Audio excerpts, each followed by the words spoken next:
Jadi ini rumah dari Pak Ahmad Kajar Kuning. Tapi ini sudah melalui proses perbaikan ya? Iya, sudah Berapa persen ini diperbaiki sama jenengan Pak Ahmad? Berapa persen? Sudah berapa persen Oh diperbaikinya? iya, masih 25% Pak. Oh, Jadi kan. 25%. Oh, oke. Kita masuk ke dalam lagi ya. Iya. Oh, jadi ini masih terlihat ada Iya, debu. ini sebelumnya Pak, sebelum dibersihkannya segini Pak. Oh, sebelum dibersihkan Iya, seperti ini ya? Iya, tebalnya lumpur itu Oke.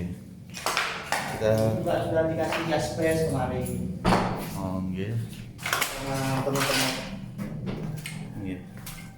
Jadi oke. Jadi ini dapurnya, teman-teman. Iya, ini dapur. Ini dapurnya masih belum diperbaiki sama sekali gitu Belum, berarti gitu. nggak ada. Ini kok bisa jatuh seperti ini? Ini sebelumnya kan atap gitu berarti. Iya, gitu. atap. Kok bisa sampai jatuh ke bawah kenapa? Yaitu karena tidak kuat menahan tekanan dari wedus gembel itu Pak. Jadi tekanan beratnya wedus gembel, panasnya juga Ada juga. yang menyebabkan jatuh ke bawah. Iya, betul. Oh, nggih. Nah, ngeten, Muhammad, yang mau saya tanyakan ke panjenengan, ini kan rumah permanennya panjenengan. Oke. Nggih. Jenengan menempati rumah ini sudah berapa lama?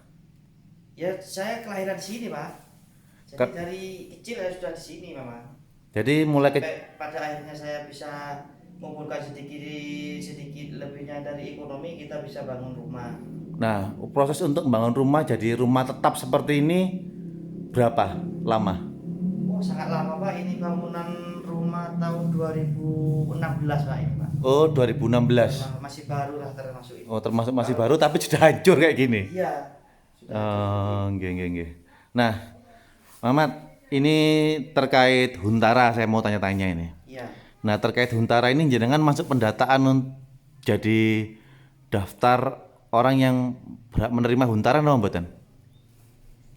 Saya sih gini Pak, untuk ke pemerintahan saya sudah matur sembah nuwun.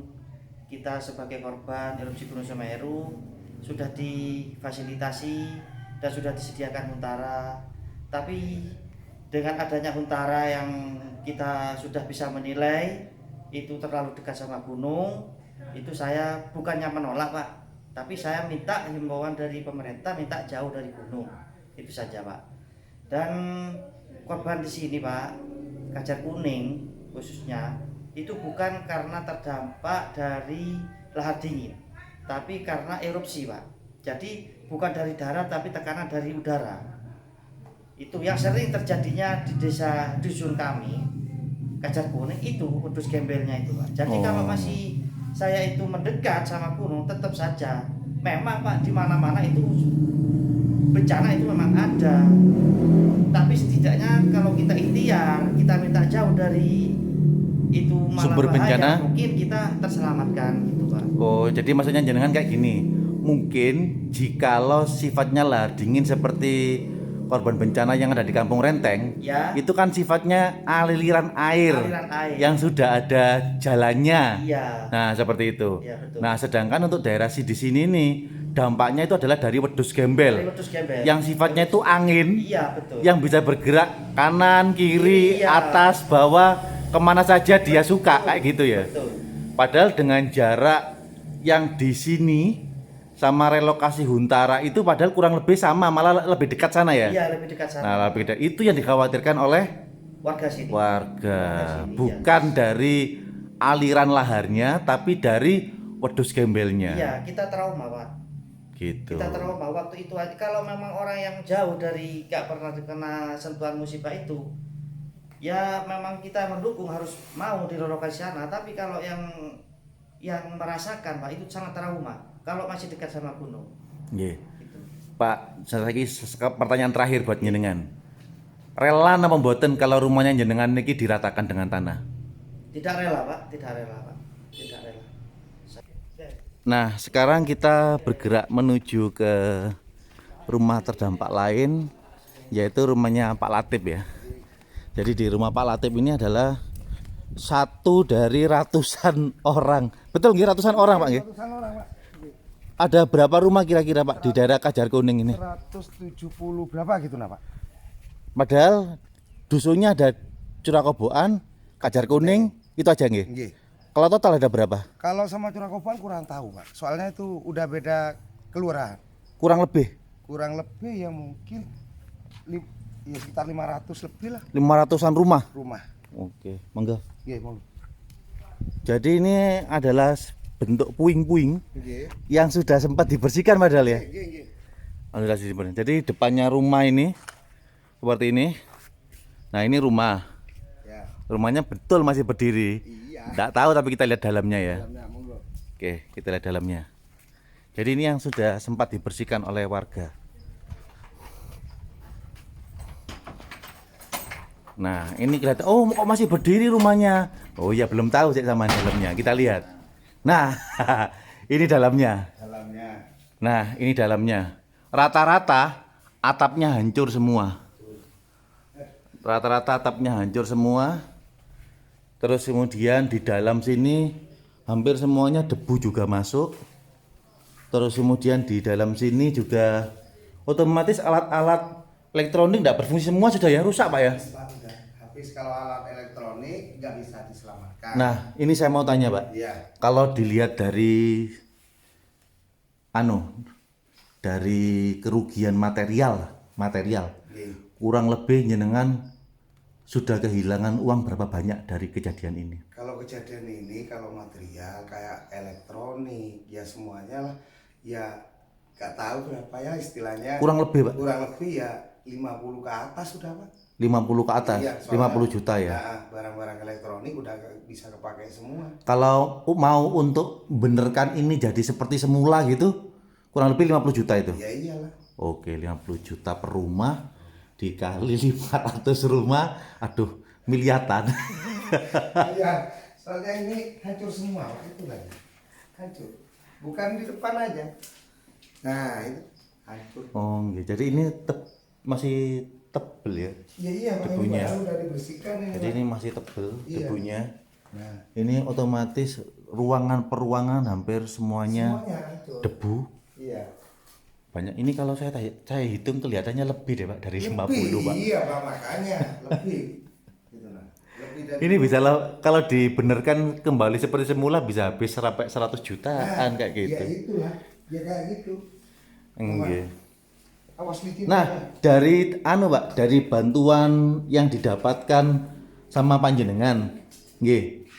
Dari bantuan yang didapatkan panjenengan itu kira-kira nutupi enggak, Pak, sama kerugiannya jenengan? Bantuan masalah Uang, dari donatur, pemerintah atau ada nutupi enggak? kalau dari pemerintah kita belum dapat Pak emang.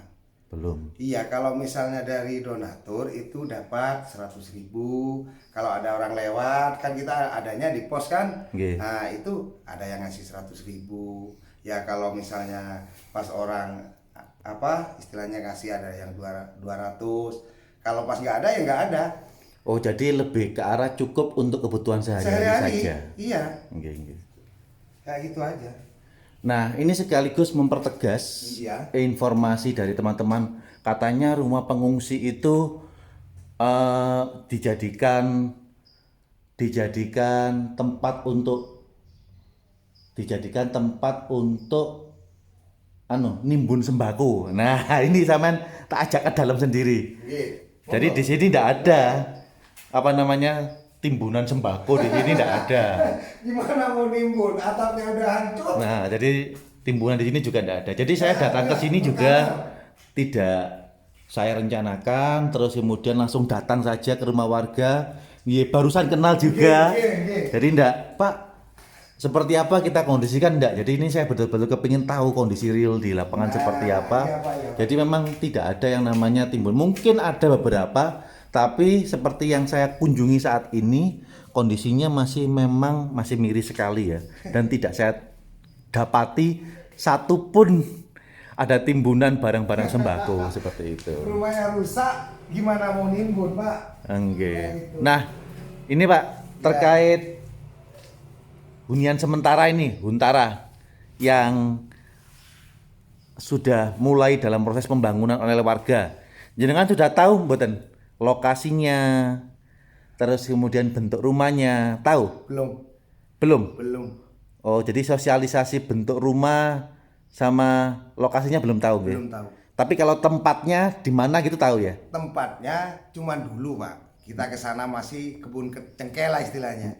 Itu pun kita lewat ya misalnya cari kerja lah istilahnya, kerja itu. Kalau sekarang kita belum pernah ke sana. Oh, nggih. Nah, dari tempat yang dulunya masih jenengan ke sana masih kebun cengkeh, menurut jenengan lokasi itu tepat apa mboten buat relokasinya jenengan? Kalau pribadi saya Pak, pribadi saya itu gak tepat. Soalnya apa? Kayak di sini udah deket dari Gunung Semeru, di situ deket juga dari Gunung Semeru. Nah, gitu. Nggih. Kan kita trauma. Traumanya bukan dari laharnya, tapi dari wedhus gembelnya itu Nah ya. itu Pak.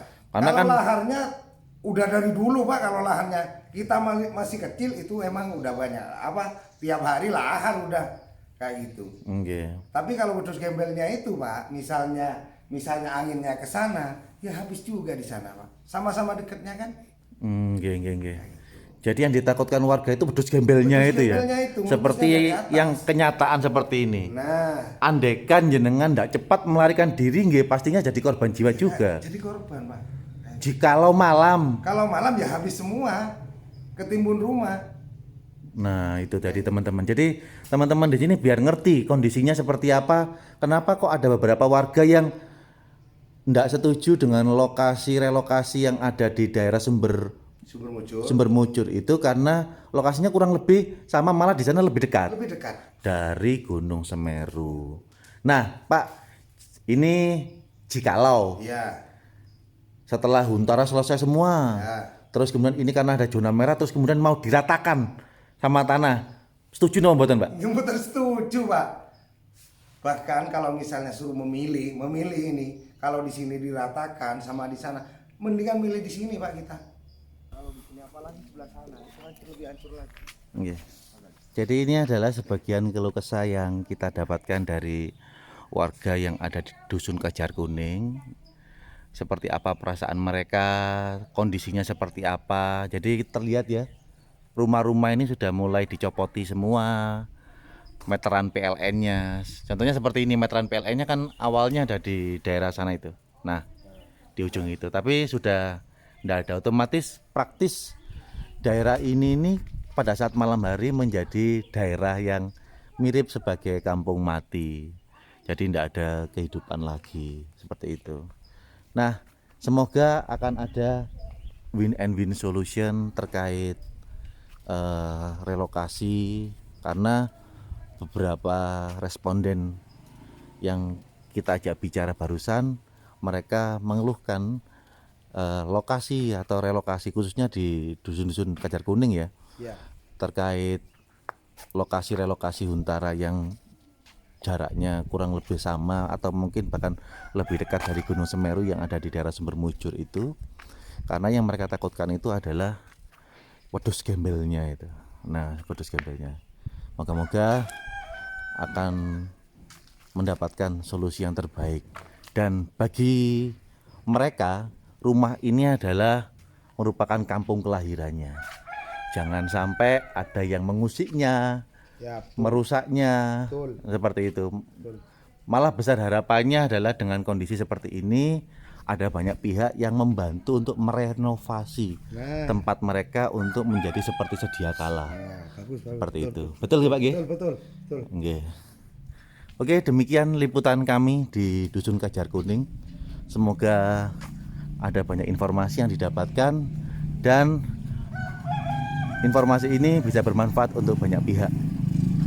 Assalamualaikum warahmatullahi wabarakatuh.